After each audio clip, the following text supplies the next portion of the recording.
Welcome, everybody. Good afternoon, and welcome to the 42nd CALLERLAB Convention in Springfield, Missouri. Today is Monday, and it is the 29th of March. It's the 30th of March. Thank you. And this is a stress-free learning session. I am your moderator. My name is Deborah Carroll-Jones from Arlington, Texas. And on the panel today, we have sitting right over here, who has lost so much weight he's just invisible, is Mr. Tommy Miller from Pennsylvania. And to my immediate left, one of my dearest friends in the whole wide world, Bear Miller from the Denver area of Colorado. And the handout that I gave you, I'd like to start with that. I'm just going to start a little bit, and then I'll pass it on to our renowned panelists up here. But I think you'd all agree that the very last thing any of us need more of in our lives is more stress. And I have to speak for myself. I don't know if this is the case with you folks, but I find that the older that I get, the less of a buffer I have between me and the world. All right? The more stuff stresses me out. And so I wanted to do a little bit of research on what this physiological response is to stress. And I want you to think about it from your personal experience. That's why I left you 3 blanks there up at the top. 3 situations where you personally feel stressed. I feel stressed in traffic. I don't like to be in a lot of traffic. I just kind of tend to get like this, which is why my husband does most of the driving, because we'll arrive alive. And I'll be in a much better mood when we get there. So that's one of the things that really stresses me out. Anybody have anything else? We do have a microphone we're going to ask you to speak on, but if somebody has something, I can certainly repeat it quickly to start with. Anything that you guys can think of that stresses you out? Time constraints, okay? If you're running really late, if it's really getting up to where you're afraid you're going to be late for a class or something. Oh, yes, my stress thing goes right through the roof. Yes, sir? I'm an air traffic controller. He's an air traffic controller. No wonder this man is in here, okay? He should be up here on the panel, actually, yeah. I know when I was teaching school, I could never sleep the night before school started. So I walked into my first day of teaching for that year with absolutely 0 sleep. I could not go to sleep. I was too stressed and excited and everything. Of course, in those days, it was not quite as much stress, more so, a little bit more so of excitement. But there are different things that stress different people. We have generalities, of course, but we all have those little tiny things that really stress us out. When I was doing the research, I found that stress is not only emotional, but it also is a physical thing. It elicits a physical response in our bodies, and it causes us to release a particular hormone called cortisol. Now, in small amounts, stress when you're in a learning situation can actually be beneficial. Makes you a little sharper, you're listening a little more carefully, but in bigger doses, or it might be the same amount, but you're at a different stage in your life. Maybe there's other things that are happening that have eroded your ability to process stress. That cortisol goes up, and it's very harmful. So I wanted you to look at the little list there. I just wrote a few things down. The stress reaction, we can have that panicked feeling with pounding heartbeat, like when we've gotten up to call it a national. Oh, okay, and the little hummingbird is throbbing in the throat because you're just nervous as all get out. You can have a terribly stiff neck, stiff shoulders, aches, pains, upset stomach. It's all listed there. And I'd like you to think for a second on how stress manifests itself in your system, because it's different for every one of us. We're all different. For me, stress manifests as a headache. I have a headache probably 28 days out of 31 a month, okay? Just if something's going to bug me, it's going to go to be a headache. That's just what happens with my body. Oh, that has no, Tommy. Tommy said a no, and I'm not going to repeat it for the tape.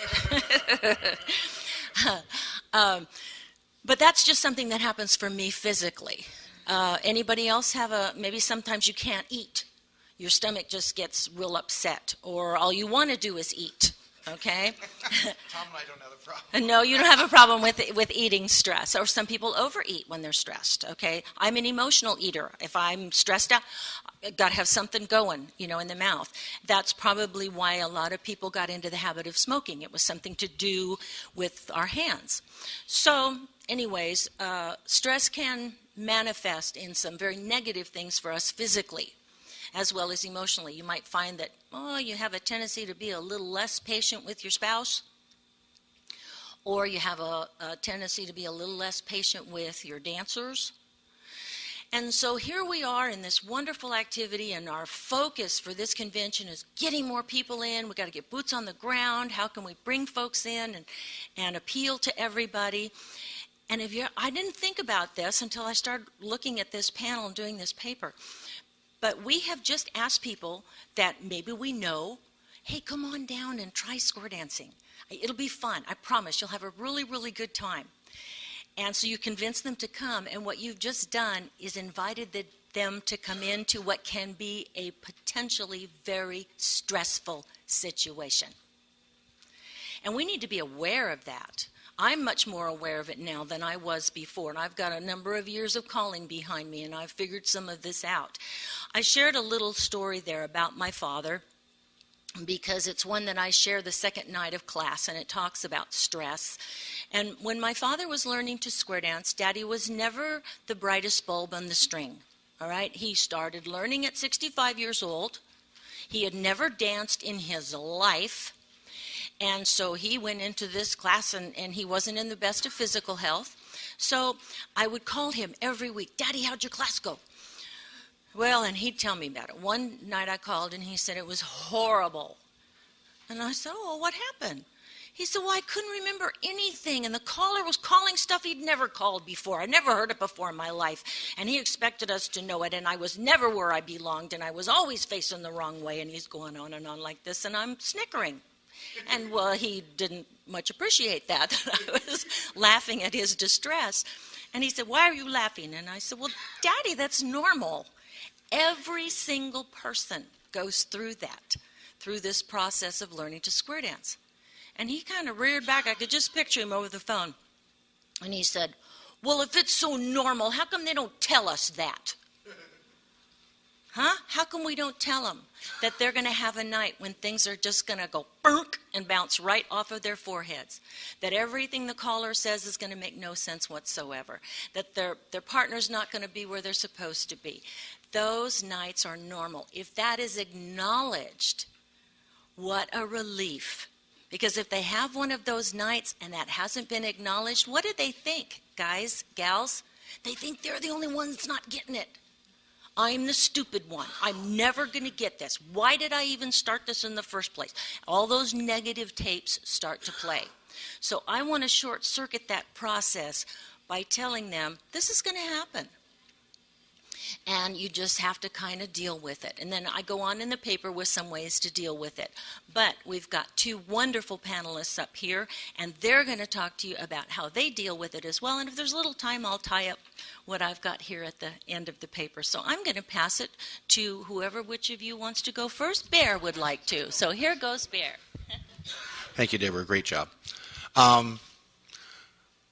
Stress-free learning. We invite our friends to come to a place, and the idea is to escape and leave your world into a world of dancing and leave the rest of the world and not have that stress of the rest of the world.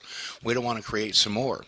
So I was trying to think about when I'm stressed, and I figured out that I was stressed getting ready to do this panel. And I was like, well, why am I stressed about this? I've worked with Deborah on panel before and Tom, and it's just been awesome. But Deborah wrote this incredible paper, and I procrastinated. And then I read her paper, and I was like, I can't live up to that.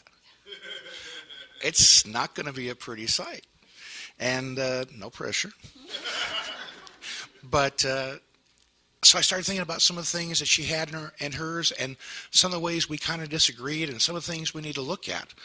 And one of the things that caused, and well, the other thing for the stress was, I brought you all the perfect stress reliever. I brought chocolate. Except for if you look at it, it got melted in my van on the trip out here. But there are pieces in there. If you work around the big clump at the beginning, there's some really nice dark chocolate salted caramels that are spectacular. Tom, don't play. Tom. I want the big piece. Okay. So anyway, so I was all excited. I was bringing chocolates to help the situation. Well, it didn't work so well. But then I started looking about how we do what we do. And one of the first things I questioned is most of us do 2-hour classes.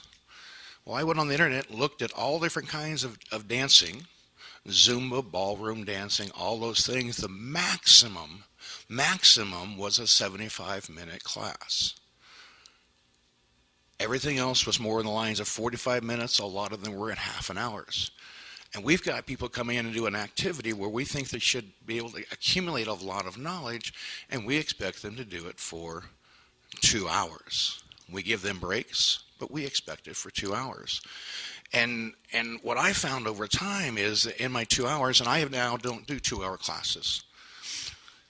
I do my Tuesday night class, I do an hour-and-a-half class, and they get a 15-minute break to have a little meeting on top of that. Because I found after an hour and a half, you start seeing the glazed over look over their eyes, and anything I'm going to teach them at that point is not going to do any good. And where I differed from Deborah was she talked about the last 10 minutes were a great learning time as well. And I agree the last 10 minutes are very important in what they do, but the last 10 minutes are what they're going to remember the most during the week. Not necessarily the things they might learn. So the last 10 minutes, I have them just be as successful as they can, make it very simple. I may not even call anything I taught that night or the night before. I let them dance and win. So when they leave, the memory in their head is, man, I was great. I was so good. Everything went so well that last. They don't think about the rest of the night. They may have had problems during the night. With that last tip, they walk out with a smile on their face, and I feel good about what I did. And I totally agree about the first 20 minutes, half hour is their peak learning time. So I'm going to, review the stuff from last week, and I'm going to give them the new things in that first half an hour. Then the rest of the time, I'm going to work with what I have at those points, and review, and review, and review. But the thing I sit on most is those last 10 minutes are what they're going to remember for the next week or how many days you have between classes. So if they walk out there feeling good about themselves, they're going to come in the next week feeling good about themselves. I believe in humor. I use as much funny stuff as I can, and I love sound effects. I love to play with the dancers as far as, I give them the definition. My favorite thing is to give them the definition. Then I didn't bring a patch cord today, but I actually say the definition, and then I play this. Okay, what I just heard? Blah, blah, blah, blah, blah, blah, blah, blah, blah, blah, blah. And it's a little sound effect you can play right in the middle of music, and they all shake their heads, and it's from Friends, and they all just know exactly what you're talking about. And so then I talk to them, instead about that definition, I talk about how it feels to do what they're going to work with. And how it feels makes a big difference as a dancing it instead of knowing that actual definition. That definition comes in handy later on in their dancing career, but that how the dance feels is so important. I also believe in sound effects for the calls. As many different calls, if I can give them a sound effect, when I say pass the ocean, they say splash. Their body seems to go with when they talk. Scoot back, and the boys go, huh. And scoot back, and the girls go, rare. And it's really fun when you do the boys and the girls and together, and the sound effect is spectacular. So, but anything I can put a sound with, a whoosh for a slide through, anything I can do with that, it takes that stress of the body action, how it's doing. We all get together and we say something together, and it just feels good, and they tend to dance it with a lot more success. The other thing, what I was looking on about learning and what's going on is they're doing research about how the attention span of adults in the United States is declining. It used to be 20 minutes, and now most researchers are saying 10 minutes. Some researchers are saying 5 minutes. And most of our tips, usually we don't want to go over 15 minutes because we don't want to outside of that.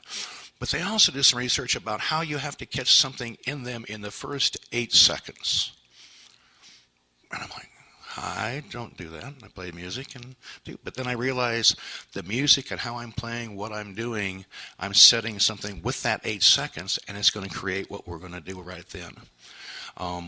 When I do classes, I use my square view, and the first week of class, I do all pattern with the letter A. And the next week, I do all things with the letter B. Then with the letter C. So I never repeat the same music anytime during class ever. And it really creates, but then all of a sudden I look and I find music I haven't had, but within almost every letter I can set every kind of mood that I want to set during the night, or I can make it just nice and flowing. I want to give them some energy. I want to give a pat on the back. I can do all that with the music, and that's when I'm thinking with those 8 seconds, that's what I'm touching them with. It's the music I'm going to use for teaching the class. I'm not going to use something completely wild and over the top because I'm trying to give instructions. But I may take a tip during the night and just let them dance with what they know and give them that energy.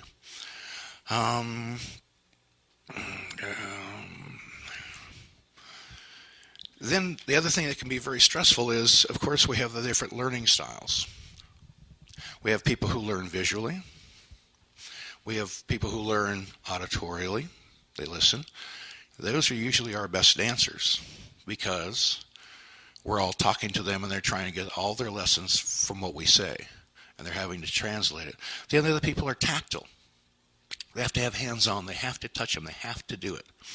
And if you can take some time, if somebody's struggling, and take that stress off of them by actually giving them a chance to see how the call is done.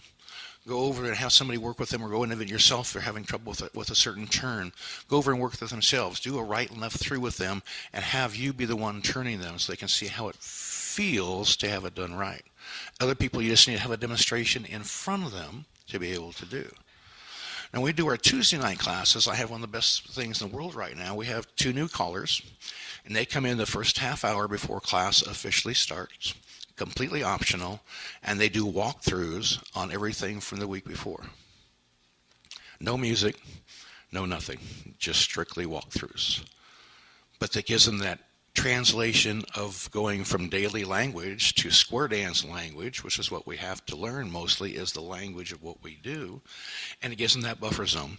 They come upstairs and I start calling with the music and with some energy, and the amazing difference, and most everybody buys in, they come in that half hour early. So it's just one of the greatest things I have working with that group right now. And it gives those people who are doing tactile, I've got a couple angels in there who will go over and work with anybody at any time to give them how it feels. And that has made a big difference with this group. And I've been trying to use more and more of the visuals of having a couple come up and demonstrate part of a call. And for those visual learners, that gives them another thing to be able to work with. So I'm taking that stress off of them by trying to give them how they learn and give them what we do through that process. And to wrap my part of it up, to me, the things we have to do most importantly is how much time we have, how much time we use, and really reinvestigate. Do we need to have 2-hour classes? I'd be interested to entertain to see if anybody has any ideas of why we've been doing 2-hour classes most of our lives. It's what it was in Denver when I came into it. That's what they did. Most of the groups I go see, that's what they do. When you came in, it was 3 hours. But I don't think we're giving them any more instruction that they can really handle at a certain point. If they can't handle it, they're going to get that stress. The smile on our voice, the smile on us, the smile on them, the smile with their corner. If you can leave that with them, they're going to feel good about it. The other thing is dancing with success. That last little bit, calling the most nice flowing things you have, and have them walk out thinking about how well they did. And that reward. I do silly things like I'm doing Keezy choreography toward the end, and I'll say, and if I've got all the boys in the middle right now, y'all get an A for the day. And they laugh, but it's just that little pat on the back, and I wait till I know that everybody's got it right. So it just is one of those things. But it's nice to give them a reward in some way. And that'll kind of wrap up. I'll throw some things in if I need to later. But thank you very much. And I'll pass this on to Mr. Tom Miller from Pennsylvania, who was very thin earlier, but you were a ghost of yourselves earlier. I was here. Well, I'm getting older, so I had to go to the restroom. Anyway, stress. We don't think of that as teachers to our dancers. We honestly don't. We think that we need to teach and we need to get things done, but we never think about our surroundings. Are they stressed before they get there? Are we stressed before we get there? Was there traffic? Was there a detour that maybe put these dancers 5-10 minutes late, missed the first tip?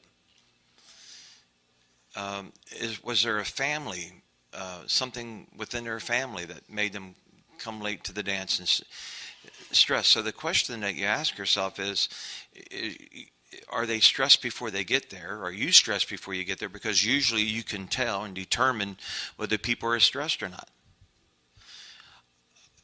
I, like Bear, when I asked me about doing a stress-free thing, and I said yes, I'm thinking to myself, oh my goodness, right away I got stressed. Because we don't think about that. We honestly don't. We just take things for granted.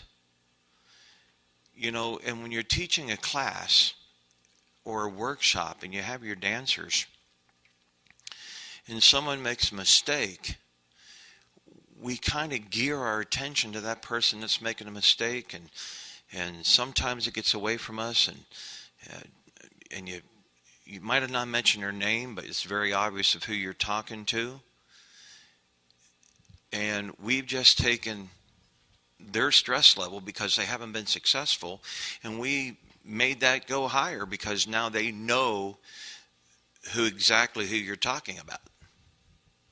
So if there's somebody that's having difficulties on the floor, you need to make it the whole floor. Get the point across to the whole floor and not just point your eyes or direction to one square. Now, if you only have one square, then it's going to be obvious that you're directing it to the one square. But my point being is you just can't come out and say, you screwed up and you shouldn't have turned this way. I like the hands-on. When I'm teaching, I show things, I explain to them, I try to give them everything they need to do. But sometimes I'm not successful. And sometimes we can become very frustrated because we're putting out all the guns that we can put out to these dancers, and they're not getting it. So I've learned many years ago that you don't keep going over and over and over, because that adds up to the stress. So what do you want to do? Either you just stop teaching it that night and say, you know what, let's move on to something else. We'll come back to that another time. Because there might be something later down the road that might flip the light switches on to those people say, then you come back and teach. Why do we want to just keep wasting our time by teaching something over and over and over when they're not getting it the first time? And you keep adding that stress, the frustration, the tightness all starts building up. The headaches start, and then you hear them say, I can't do this. This is too tough. I can't do this. So think about that. If you see somebody having a hard time, put it on hold and come back to it. Not necessarily that night. Come back a week or 2 weeks later. Say, you know what? It's no big deal. It's not important. We can teach it later. Oh my goodness, it's not in our teaching order. Well, you know what? It is now. Because you don't want to add stress. All right? Remember, they're already stressed from the traffic. Getting there. They're already running late. Or they ran into a snowstorm and they come in late. So keep that in mind. Get to know your people. Make sure that you don't stay at your table. Go talk to the people before you even start calling. Get to know them. Introduce yourself. If they're new dancers, introduce yourself. If you have a spouse, introduce your partner. Get to know these people. Just say welcome, glad you come and so forth, and thanks for coming, and tell them that we're going to make this the most an enjoyable event of their life. Make it a big deal, like there's fireworks explosions happening in behind them.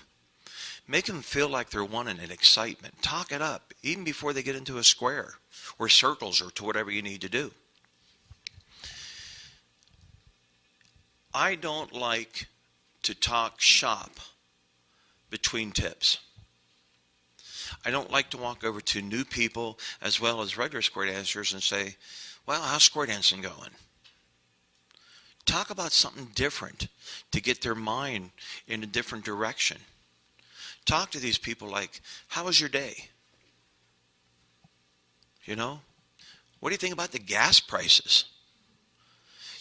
That's stress. That's, yeah. Actually, when you're paying $3.15 back in Pennsylvania, and you come out here in $2.07, for me, that's stress. Because I should be living in Springfield, Missouri. But anyway, I try not to talk the square dance scene between tips. I walk up and say, hey, thanks for coming. I appreciate you guys. And that's just important, because not only does that take away a lot of stress from my shoulders, it takes a lot of stress from them as well, because you're making them feel like they're somebody. Don't make them feel, now this is an interesting comment, don't make them feel like new dancers. Make them feel like square dancers. Treat everybody the same. If you have a mainstream class and you have 15 couples of angels, why do you want to hang out with the angels? Hang out with the new square dancers. Because you already know that those old square dancers or those angels are already in place. They're not going anywhere. They're staying.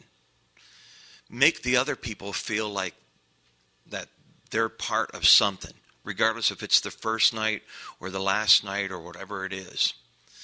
Just make them part of the organization. Just make them happy. Bear says he makes people laugh. He's right. As soon as I get on the phone with Bear or I see Bear, I start cracking up laughing. And and I don't mean that in a bad way. That's why they call him Bear. He's just a lovable kind of a guy. It doesn't matter.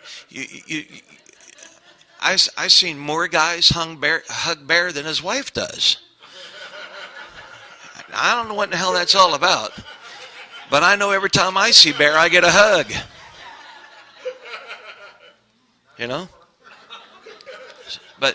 But seriously, he has a great personality.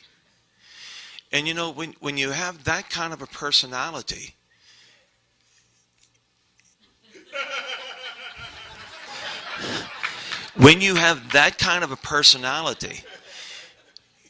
you can do and say things a little differently than others can. When I say we, those who play jokes and pranksters and picks on people, we can do and say things a lot more than other people can. What? Oh, you ain't getting that back. I owe John Jones some money. And I said, thanks.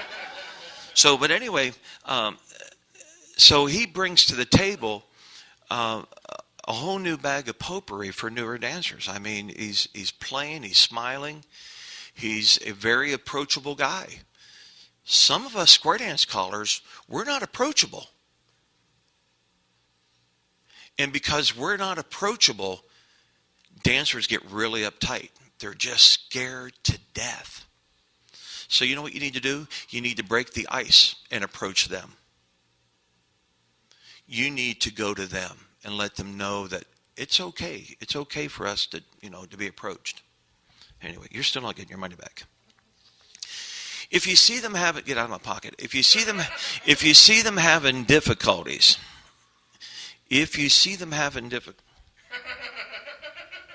what a cheapskate.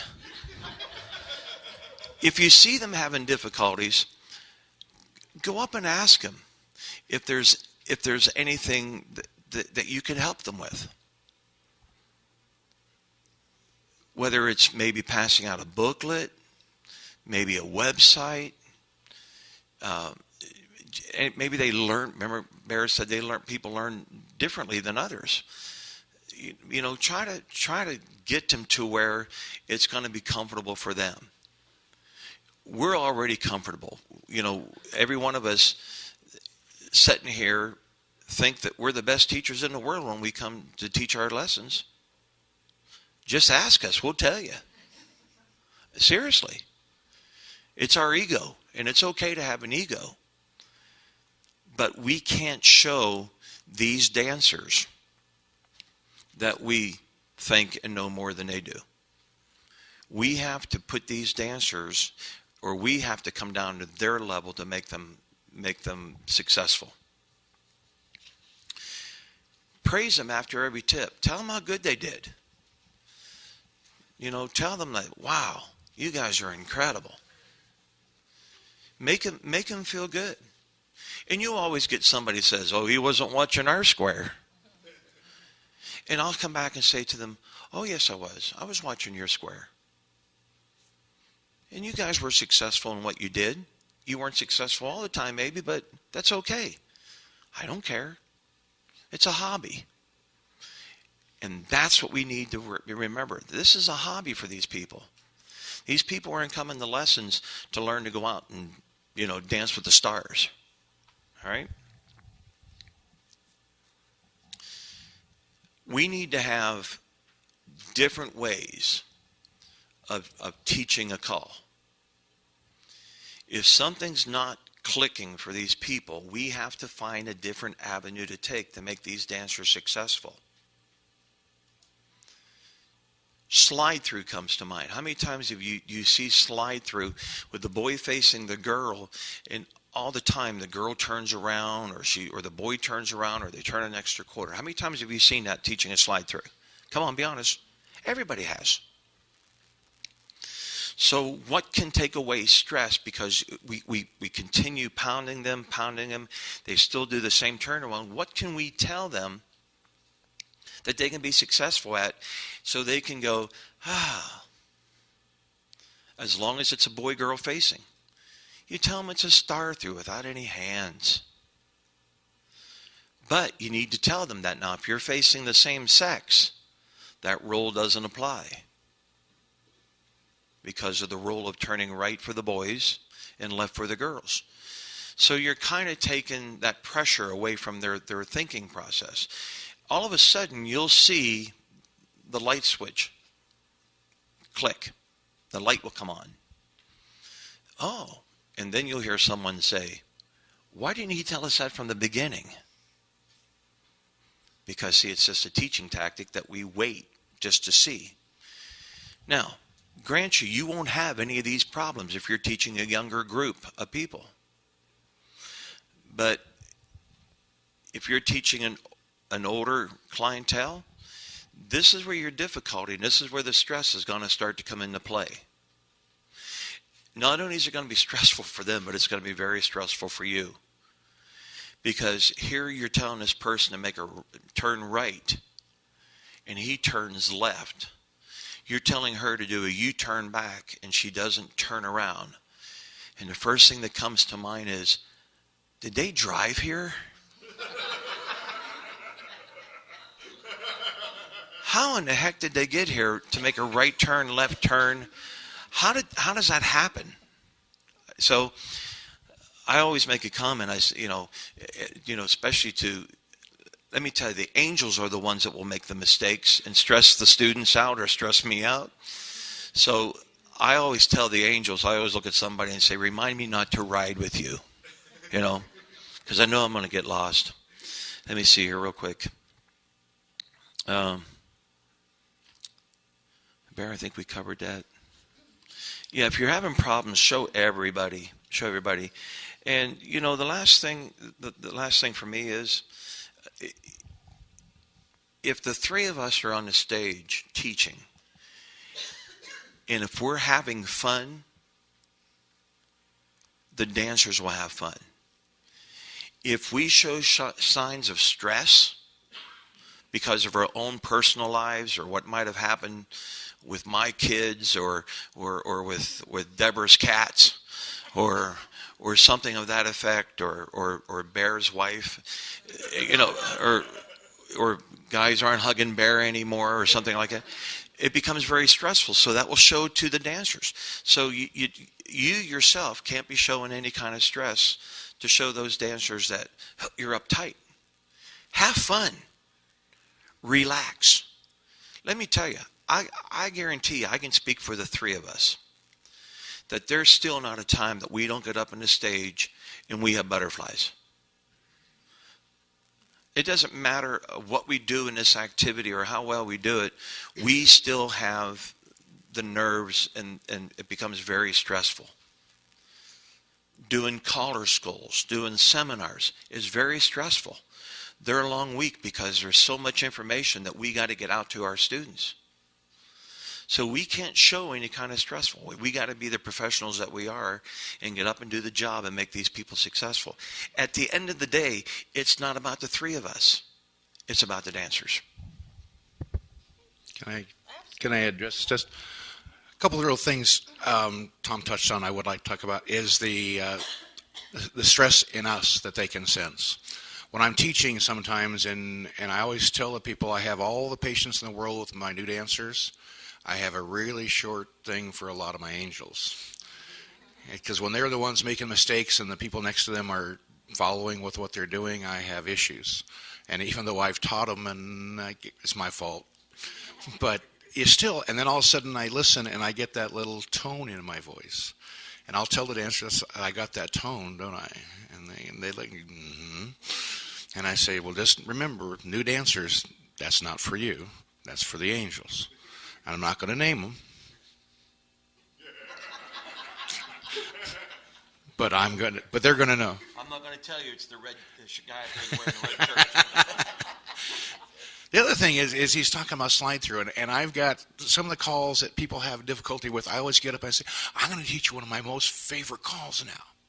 And they get excited about it. And I teach slide throughs, and I teach them, this is going to be a call that as we pass through, the boys are always going to turn right. And as we pass through, the girls are always going to turn left. And boys, if you take your right hand and throw it back as you walk by them, you're going to turn to the right every time. Girls, if you take your left hand and throw it back as you walk by that person, you're going to turn left every time. And I say, and if we say whoosh when we go, we're all going to do it right. And guess what happens? I say slide through, they all go whoosh, and I don't have a problem with anybody turning the wrong way. It's like a miracle. It's like a light comes down the room, and all the girls know which way is left, and all the boys know which way is right, and I just smile and go, I told you it was my favorite call. But anyway, I'll give this back to Deborah. Thank you guys so very, very much. I was taking notes up here. I hope some of you guys were as well. On my little handout that you folks have picked up, we talked about the peak learning time. And I have a little thing there where it says, watch your dancers for signs of stress during the rest of the teaching time. What do you look for? I look for lousy posture because I stress dancers' posture. As a tall girl, my mother was always asking me, stand up straight.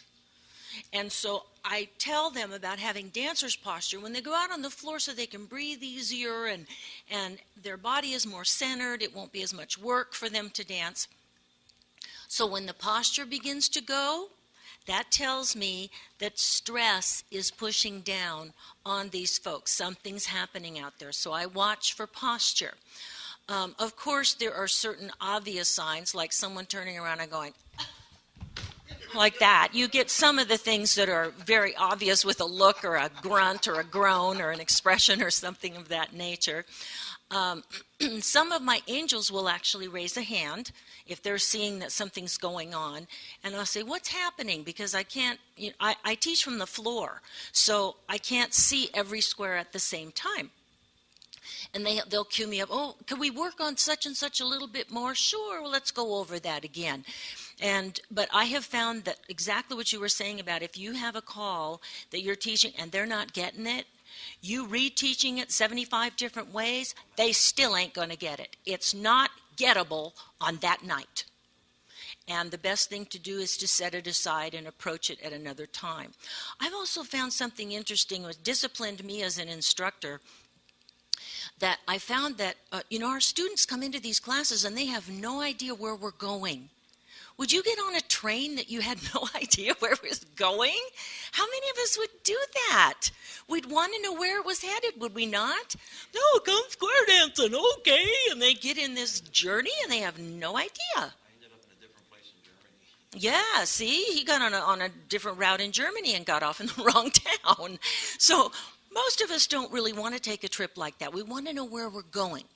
So one of the ways that I tried to address that for this last class, and it caused me to really do some fine-tuning on my teaching approach, was I came up with a teaching order.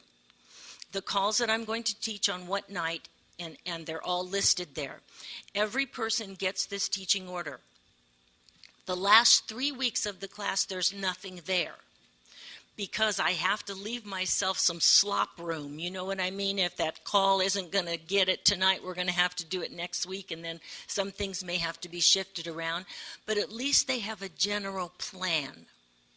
And that way, if they have to miss a week, because that happens, tell them, you've got your teaching order, you've got your book, the Basic Mainstream Handbook, you can go and read up a little bit about those calls, you've got terminations, you can go and check that on the computer, and they feel that sense of relief because they know that there's some place they can go so that they're not quite as far behind. I've found that that has helped to relieve the stress of also the angels. They kind of like to know where we're headed too. And also the lesson coordinators. That's been very important for them to be able to organize some things.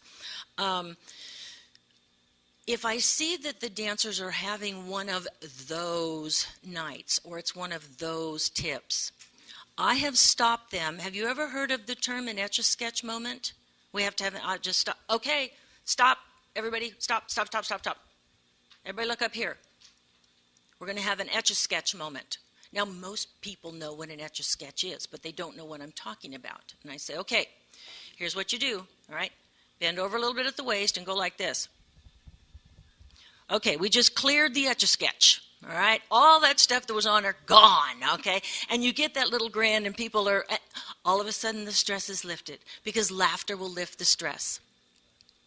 I can't tell you the number of comedy shows that I watch. It's not so much because I just love a particular performer or I like this type of humor or something like that. I'm looking for little nuggets that I can take and maybe somehow turn around and use on a night in a square dance class when we need a break, we need a joke, we need something fun to happen.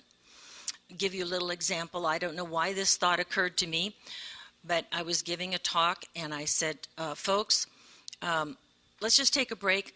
Just stop what you're doing. Okay, take a couple of breaths. All right. I'm going to give you a quick little hygiene lesson. We have hand sanitizer at our dances and things like that to protect us from too many germs or passing around. I have another little hygiene lesson for you here. You've heard this on TV. Your doctors have told you if you have to sneeze into your elbow, right? Okay. Don't do that at a square dance. You sneeze into your corner's elbow, all right? And that's exactly what happened. Everybody just roared, okay? And they talked about that for the next 15 or 20 minutes or that night when they left class. That thought just came to me out of nowhere from something I had heard somewhere that I put the pieces together. So I'm always open and looking for things that I can use. And you can think outside of the box of just square dancing, all right? Little things that are amusing or funny. My husband is one of the absolute best at mixing the people up on the floor. I let them square up as they wish. If their partners, unless there's really a problem with two people that just really can't dance together, I kind of let them choose where they're going to square up. And so we share the teaching at our class, and he will mix them up. He'll put all the girls in a star and tell all the men to go to another square, and the girls, if you see a good one going by, scoop him up, and he puts them in a star promenade, and away we go. And that evens out the floor. That also can relieve some of the stress if you have one of those squares where the chemistry is just bad. You know, those squares that they're just not going to make it through a circle left? They have to be broken up. And this is a fair and equitable way, rather than going, Tommy, okay, would you please leave that square and you go dance over here? And Joe, would you come and take Tommy's place? We're not singling anyone out. So he's a real master at being able to mix the people up. And that has relieved stress in our teaching situation as well. I said I teach from the floor. I have an extremely long cord on my microphone. There's almost no one in that room that I can't get to, all right? Good or bad, all right, that they see me coming. And I like to go out and stand maybe in the middle of the room and talk for a little while. And if I'm standing next to a square, I'm going to reach over and put my hand on somebody, okay?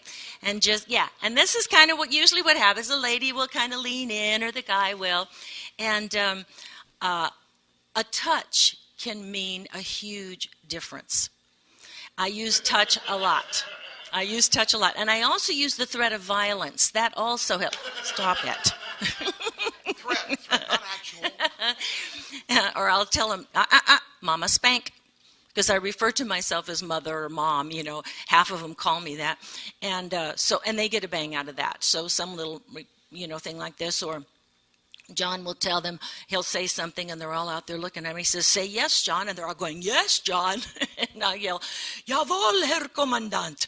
And everyone laughs at that. So we try very hard to keep a lot of humor in what we do to try to keep the stress off. Because we take our jobs very seriously. I know the three of us are kind of clowny up here. But we take what we do very seriously, but we don't take ourselves seriously. There's a huge difference there. You want to do the best job you can, but we have to be, no you don't. We have to, Mama spank, we have to be, we have to be having a good time. We are now competing with all kinds of various levels of other entertainment. So not only are we the teacher and the caller, but I think almost first and foremost we have to be an entertainer. These people are there because they want to be, not because they have to be. They're not like my second graders that had to come back every day. All right, if they are not having a good time, they don't have to come back. This is a recreation, and we should treat them with that kind of respect, that we understand it, and not try to make these perfect dancers out of the group that we get. We should enjoy them and cherish them and encourage them so that they'll keep coming back and learning to square dance. Did you guys have anything else you wanted to ask? Okay. I really did, yeah. Just a quick comment. Something to think about, too, is that we as square dance callers, we have made the choreographic side of it a very mathematical problem. We have to bring in our tail feathers when we're teaching new dancers and not think of it as a mathematical problem. Our goal is to get these people dancing, make them successful, and kind of, hand feed them and guide them in the direction that we need to keep them in the activity. If you walk in there and you start doing your mathematical fractionalizing square throughs and this and that, you're going to be chasing people away from the lessons. So some of the things that we've talked about is really important, but we talked about the teaching side of it as square dance callers and so forth. But this is going to sound like I'm a bad person for this comment, but sometimes the stress level for our new dancers come from the club members. As soon as they come into the door the first couple of weeks, those club officers are ready for them to join the club and become the president. Or they're being told that, wow, look at this outfit I'm wearing. You're going to have to get one of these, and it's going to cost $325. And that's just for the petticoat. I mean, so they're being stressed from a different factor. Now they have to get on the floor and learn how to square dance. But our club people brings a lot of the stress to the table when to the newer dancers. That's something that hasn't happened today. That's been going on for years, even before I started calling. You know, and the club issues should never come into play at a class level learning event. It should completely stay out of the arena. The goal is to get these people dancing and make sure they have a good time. So maybe down the road, we might have some good leaders in the activity. Just my thoughts. All right. 2, 3, 4. This is working. We have a portable mic. Wow, that is Mama, really may I? bassy. Of course you may. Before you're out there and hand it to them, talking about attention span, something just flew by and hopped in my head. Surprise. That I was talking about how much time we spend, and it's real easy, like we say, get locked in on trying to teach something. And I bet every one of us, when we were a new caller, had some tips, and we probably went 25, 30 minutes because they were this close to getting it. You know, and now we've got these great computers that actually put on the time, how much time they've been dancing. What a great tool. And you can tell it what your maximum wants to be. It starts flashing red at you. You should pay attention to it. The other thing I do with it is I don't set it to reset when I reset the music start with, because I consider part of their time is that time those first people stand up to form the first square. And I really work with my dancers to how fast can we get into squares and start dancing right away, instead of some square getting up and then you start building another square, and 4 minutes later you start dancing, and the first people who got up are standing there all 4 minutes, and that's just hard standing. So we teach the people start with when I hit that music on, I've got a timer, and you get bonus points whenever you get up and squared up before the 1 minute mark gets up here in my thing. And if everybody in the room gets up to, if we get 5 bonus points within 2 months, I buy sodas for everybody the next week. It's a reward. And it's just a nice little thing.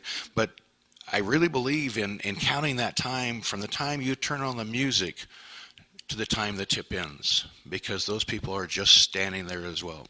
Thank you, Mama.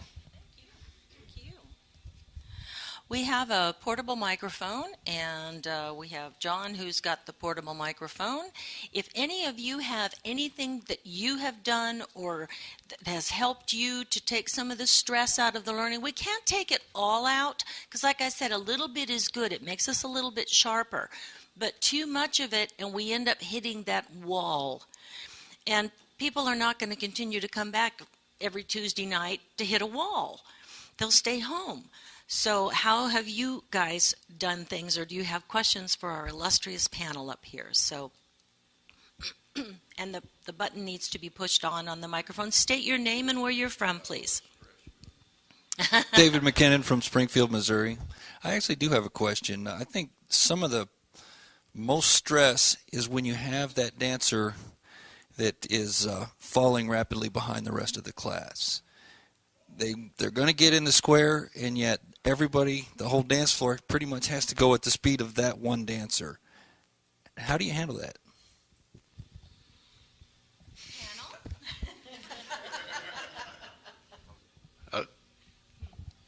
I send him to John Jones.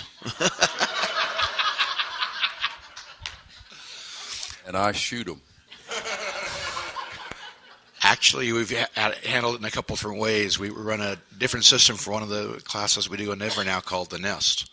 And it's a thing that out of Ohio, they presented CALLERLAB a couple years ago, and everybody is learning at their own pace. So if nobody's holding anybody else back. which is a very cool thing. We've had people who've gone through class in as little as 8 and 9 weeks, while somebody else who started at the same time is still in the program 28 weeks later, and you don't have that issue of having to work with that. The other thing is there are just times when I've gone up to people halfway through class who are just holding them back. And it's one of the things I've hated doing the most in what we do, and say, how do you think things are going? And usually they get the picture, and sometimes they don't get the picture. And then I just have to say, you're having a hard time. I don't like to see you not having a good time, and you're stressed. I'm stressed. We're going to refund your money, and we want you to come back and start again next year when we do a class. For the classes to start only once a year, that's really hard. That's the other thing, the beauty about the nest is you can start any Monday. Not that I should be advertising for anything else, but that's just a different teaching system that we use. But I don't know about you, but I've had to make that call with some people, and I hate it. I feel like, what is it, the old show Cheers, when Norm would hire, he was the one who had to fire people. I go up and I'm almost crying when I start talking to them, because it's hard to tell somebody you're not making the grade. But I don't think you're having a good time. And this is all about having a good time, and the people around you having a good time. You're struggling. I don't know. It could be something in your life. It could be something, but it's where people learn at a different pace. And yeah. And so, but we want you to be here. We had one lady who I said, if you want to come back every week and socialize with us till next year, great. And she came back every week, and she wanted to be part of that social thing. And it was like the weight of the world was lifted off her shoulders, because she didn't have to get out there and try to dance when she wasn't being successful. Most other people just go away, and about half of them have come back the next year, and half of them I haven't seen again. It hasn't been a lot of people I've had to do that with, thank goodness, because it's just the hardest thing in the world. If there is anyone around that is also teaching classes that you can coordinate with your teaching order at all, I did this with a caller in the Southern California area. He taught on Tuesdays and I taught on Wednesdays, and we swore in blood that we would follow this teaching order that we had developed. So if anybody missed my class, they could go to his class, and they would be at the same place. So going to more than one class a week a lot of times does help. That seems to turn the tide for that particular person. But the needs of the many, I sound like Spock, the needs of the many are going to outweigh the needs of the one. And it's a horrible decision to have to make. And all of us have made it, and we don't like having to do it at all. Anyone else have? Susan? That's stress. Yeah, that's stress. Yes, it sure is. It's also a good place to engage your angels and then get them to dance with that person. Mm-hmm. It takes them away from everybody else. You can work on that. There was a club, to address this, there was a club who had some autistic children that had come in through the city to dance with, because the square dance class is offered through the city. So they had some autistic children that came in. Now, in order for them to get their hall, they have to accept citizens from the city that want to come in and take this class. Well, this club, and they didn't know what to do. So what they did was they asked their angels for volunteers that would agree to, had the personality and everything to work with these kids and dance with them. And so they had their own little set of angels and, their own mentors that would dance with them. And it took the stress off of the rest of the club, where some people are just not equipped to handle that sort of thing. And these kids succeeded. They came to one of our dances and they did a great job. So that to me was amazing, that the club got together and they made a decision to do that. Who's going to volunteer to handle that? So Susan? Push the button up, honey. Susan Morris from Redmond, Washington. One of the first classes I taught, probably the first year I taught, one night it was just like, oh my goodness, what's going on here? And I stopped at another caller's class on my way home. And he said, well, what week is it? And I said, 7. And he said, I've told you once, I've told you 1,000,000 times, sometime between week 6 and week 10, they can't find the floor with a map and a flashlight. You throw out your lesson plan and just do party dances so that they're having a good time and they'll come back. Mm-hmm. But you may not teach anything that night. Yes. And so it relieves everybody's stress. Then thinking it's like, I have never tracked it to be between week 6 and week 10. That's fascinating. I'm going to watch for that. Yeah. Thank you for sharing that. Yeah. Anybody else have a question or a comment? Sue. Mm-hmm.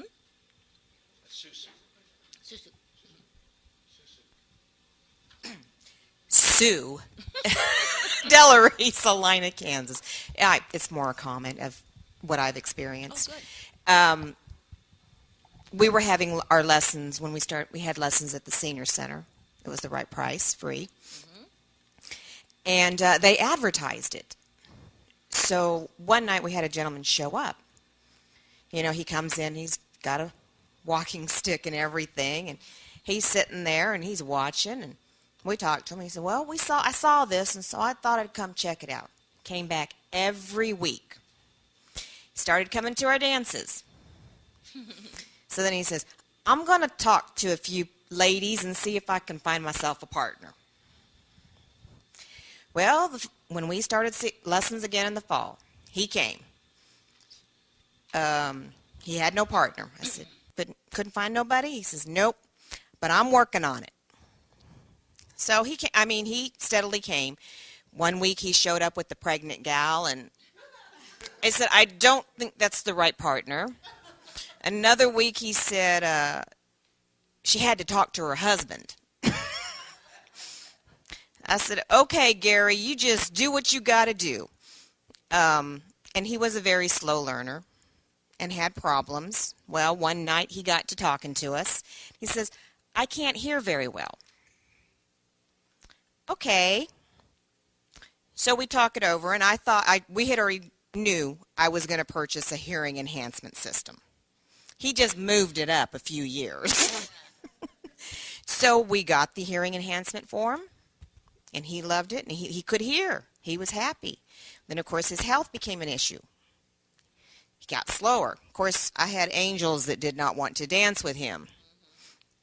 That was the hardest thing. And but his health started falling, and finally just recently he's been coming to less dances because he can't dance. He finally got to a point. He looked at us. He said, I can't do it anymore, can I? I said, if the caller knows that you need it slow, yeah, we can do it for you, or I can do it for you, but sadly, I'm sorry, Gary. I hate to tell you no, but you can't dance anymore. So, he's happy. He still comes to visit because he loves visiting with everybody, but very stressful for him and me. I think that the hearing enhancement systems have taken a huge stress off of some of our more aging dancers. My club has bought their own, which is a huge relief to me. And there's one of our gentlemen, our treasurer, he doesn't really dance anymore, but he comes every Tuesday night to class, bringing in that little hearing enhancement, and he sets it up, and he stays for the whole class, and then he takes it home. And for those that need it, it is a huge blessing. I'm Oz from Silicon Valley. I wanted to go back to something you were talking about at the beginning when you were asking whether the 2-hour workshops were the right thing for teaching dancers. And the short answer from my point of view is yes. I have seen clubs that have tried 1 hour, 1.5 hours, and generally speaking, they do not do as well. Also, from my perspective as a contra and a folk dancer, those generally run for 2 or 3 hours as well. I would agree with you that the amount of teaching time should probably only be about 20 or 30 minutes of that 2 hours. But you should keep reinforcing what you've taught them so that they get the muscle memory buildup. Right. Good point. Any other comments or questions? Any hands? Yes, in the back.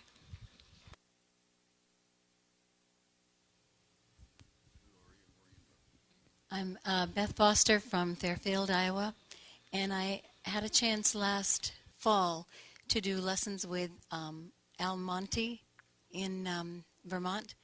And the way he does his is for the first 3 weeks, he has angels that are there, and he'll do one tip to be, well, first he does the big circle, and then he does one tip teaching, and then he lets the old-timers come up and dance. And so in between each one, He teaches something, then he lets the angels dance, and he alternates. So it cuts down on the time, and by the fourth week, they're used to it, and then he starts doing, I think it's the fourth week, that he does singing tips with them. But he lets them see what it's going to look like. And I haven't heard of any other teachers that, I haven't seen a lot of them, but I don't know if other people do it like that, or if that's just an old-fashioned way of doing it, but that solves the problem of 2 hours solid. Good point. Anybody else?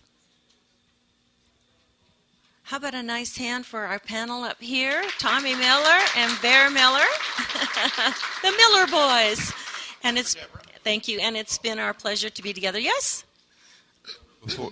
Before you close, would you mind telling them about the worry tree that you have? Oh, on the trouble tree. page? Yeah, I did. Trouble tree. I got a picture there on your handout about the trouble tree. What I have found as a caller is that if I have to go and teach a class or call a dance, I can't really drag in too much of what's gone on with me that particular day. I just have to leave it in the car. And I called a dance on the day that my father passed away. It was booked. He passed away in the afternoon. I had to go by the hospital. I just went by the dance, and I don't know how I did it. I don't remember a thing about that dance. But I got through it. And it's occurred to me that there's not too many things that we go in and do where we just leave everything. We have to leave everything aside. So I found this picture of this tree, and it says there you can't bring troubles into a square dance. Your mind and the music won't let you. So you're invited to hang yours on the trouble tree, where you can pick them up on your way out, but only if you really want to. And I took that and I had it made up into a big poster size. I just took it to Walmart. It cost me less than $20, and I had it made up, and I had it at class at our sign-in table every week. And now the club also brings it to dances, and we just have it. It's just kind of a subliminal little thing. I haven't talked too much about it. Eventually, I think it would be fun to actually have a small tree that was our little mascot that went around with us, because you just can't. You leave your troubles behind. And that's been something that when people first come in, they don't understand that. But after they've been coming for maybe 6 weeks or so, they realize that all that stuff that they were arguing about or talking about or thinking about or worried about on the way there, they didn't think a thing about it while they were in that square dance. Is they needed to have all their facilities with them. So anyways, I have done that, and I share that with you. If you'd like to use that, by all means, please do. And hope you have a great rest of the convention. Thank you so much for coming to our session. And oh, and yes, and come by and whack off a hunk of chocolate up here. Oh, there are real pieces in there. Okay, have a great convention, guys. Thanks for coming. Bye-bye.